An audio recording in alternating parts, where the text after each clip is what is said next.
സർവശക്തനായ ദൈവത്തിൻ്റെ അതിപരിശുദ്ധ നാമം അതിയായി മഹത്വപ്പെടുമാറാകട്ടെ. നിങ്ങൾ ശ്രവിക്കുന്നത് ജീസസ് വോയിസ് മെസ്സേജ്. എല്ലാ ശ്രോതാക്കൾക്കും കർത്താവായ യേശുക്രിസ്തു നാമത്തിൽ സ്വാഗതം. അല്പസമയ ധ്യാനത്തിന് ഒരു തിരുവചനം വായിക്കുന്നു. വിശുദ്ധ ലൂക്കോസ് എഴുതിയ സുവിശേഷം അധ്യായം 18-17 തിരുവചനം. ദൈവരാജ്യത്തെ ശിശു എന്ന പോലെ കൈക്കൊള്ളാത്തവൻ ആരും ഒരു നാളും അതിൽ കടക്കയില്ല എന്ന് ഞാൻ സത്യമായിട്ട് നിങ്ങളോട് പറയുന്നു എന്ന് പറഞ്ഞു. കർത്താവിൽ പ്രിയരെ, നാം വായിച്ചു കേട്ട വിശുദ്ധ ലൂക്കോസ് എഴുതിയ സുവിശേഷം 18 അധ്യായം 15 മുതൽ 17 വരെ നാം വായിച്ചാൽ യേശു ഈ ലോകത്തിൽ പരസ്യ ശുശ്രൂഷ ചെയ്യുന്ന കാലത്ത് സംഭവിച്ച ഒരു സംഭവകഥയാണ് നാം കാണുന്നത്. ഇത് ചരിത്ര സത്യമാണ്. യേശുവിൻ്റെ അടുക്കൽ ചില മാതാപിതാക്കൾ തങ്ങളുടെ കുഞ്ഞുങ്ങളെയും കൊണ്ടുവരികയാണ്. അവരെ അനുഗ്രഹിക്കുവാൻ, ആശീർവദിക്കുവാൻ, സൗഖ്യമാക്കുവാൻ ഉദ്ദേശിച്ചായിരിക്കാം ചില മാതാപിതാക്കൾ അവരുടെ കുഞ്ഞുങ്ങളെ യേശുവിൻ്റെ അടുക്കൽ കൊണ്ടുവന്നത്. എന്നാൽ യേശു ഓരോ ദിവസവും ഗ്രാമാന്തരം സഞ്ചരിച്ച് പാപികളെ സുവിശേഷ സത്യങ്ങളാൽ പ്രബോധിപ്പിക്കുകയും രോഗികളെ സൗഖ്യമാക്കുകയും മരിച്ചവരെ ജീവിപ്പിക്കുകയും കുഷ്ഠരോഗികളെ ശുദ്ധരാക്കുകയും ഇങ്ങനെ തിരക്ക് പിടിച്ച ശുശ്രൂഷയ്ക്കിടയിലാണ് ഈ മാതാപിതാക്കൾ അവരുടെ കുഞ്ഞുങ്ങളെ യേശുവിൻ്റെ അടുക്കൽ കൊണ്ടുവരുവാനിടയായത്. അതുകൊണ്ട് തന്നെ യേശുവിൻ്റെ ശിഷ്യന്മാർ ഈ കുഞ്ഞുങ്ങളെയും കൊണ്ട് യേശുവിൻ്റെ അടുക്കൽ വന്ന മാതാപിതാക്കളെ ശാസിക്കുകയാണ്. യേശുവിനത് ഇഷ്ടപ്പെട്ടില്ല. യേശു ശിഷ്യന്മാരെ തടഞ്ഞുകൊണ്ട് അവരെ എൻ്റെ അടുക്കൽ കൊണ്ടുവരുവാൻ വിടുവിൻ. എന്തുകൊണ്ടെന്നാൽ ദൈവരാജ്യം ഇങ്ങനെയുള്ളവരുടേതാ എന്ന് പറയുവാനിടയായി. തുടർന്നാണ് ദൈവരാജ്യത്തിൻ്റെ ഒരു സത്യം ഇവിടെ യേശു വെളിപ്പെടുത്തിയത്. അതെന്തെന്നാൽ ദൈവരാജ്യത്തെ ഒരു ശിശു എന്ന പോലെ കൈക്കൊള്ളാത്തവൻ ആരും ഒരിക്കലും അതിൽ പ്രവേശിക്കുകയില്ല എന്നുള്ളതാണ്. ദൈവരാജ്യത്തിൽ പ്രവേശിക്കുക എന്നുള്ളത് ഒരു മനുഷ്യൻ്റെ ജീവിതത്തെ സംബന്ധിച്ച് ഏറ്റവും വലിയ കാര്യമാണ്. എന്തുകൊണ്ടെന്നാൽ മർത്യ ജീവിതം ഈ ഭൂമിയിൽ അവസാനിക്കുന്നതല്ല.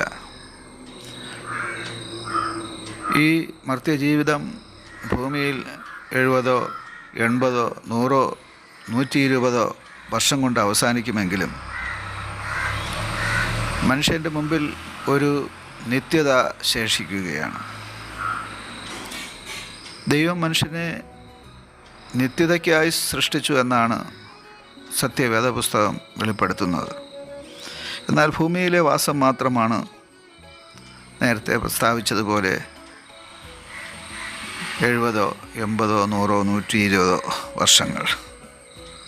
അതിനുശേഷം ഇതാ മറ്റൊരു തലത്തിലേക്ക്, അഥവാ ദൈവരാജ്യത്തിലേക്ക്, സ്വർഗരാജ്യത്തിലേക്കുള്ള പ്രവേശനമാണ്. അവിടെയാണ് മനുഷ്യൻ്റെ നിത്യത ചെലവഴിക്കേണ്ടത്. എന്നാൽ ആ നിത്യത ദൈവരാജ്യത്തിൽ അഥവാ സ്വർഗരാജ്യത്തിൽ കഴിച്ചുകൂട്ടുവാൻ, ആ ദൈവരാജ്യത്തിൽ പ്രവേശിക്കുവാൻ എങ്ങനെയാണ് മർത്യന് സാധിക്കുന്നത്? ഈ ചോദ്യത്തിൻ്റെ ഉത്തരമാണ് ഇവിടെ യേശു നൽകുന്നത്. ഒരു ശിശു എന്ന പോലെ ദൈവരാജ്യത്തെ കൈക്കൊള്ളുക. എന്താണ് ഇതിൻ്റെ അർത്ഥം? ശിശുക്കൾ കപടമില്ലാത്തവരാണ്. ശിശുക്കൾ പാപം ചെയ്യാത്തവരാണ്. ശിശുക്കൾ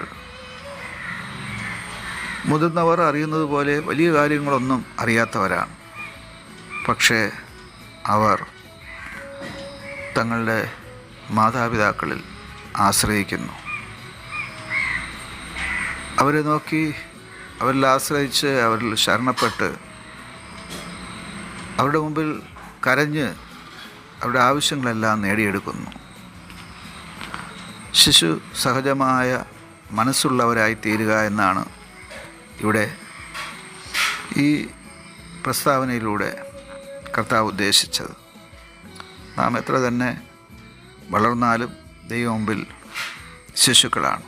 അതുകൊണ്ട് തന്നെ നമ്മുടെ ഹൃദയം ശിശുക്കളെപ്പോലെ നിഷ്കളങ്കമായിരുന്നാൽ നമുക്ക് ദൈവരാജ്യം, സ്വർഗരാജ്യം പ്രാപിക്കുവാനായിട്ട് സാധിക്കും. ഈ വചനങ്ങളാൽ സർവശക്തനായ ദൈവം നിങ്ങളെ സമൃദ്ധിയായി അനുഗ്രഹിക്കുമാറാകട്ടെ. ആമേൻ.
മഞ്ഞു പോലോ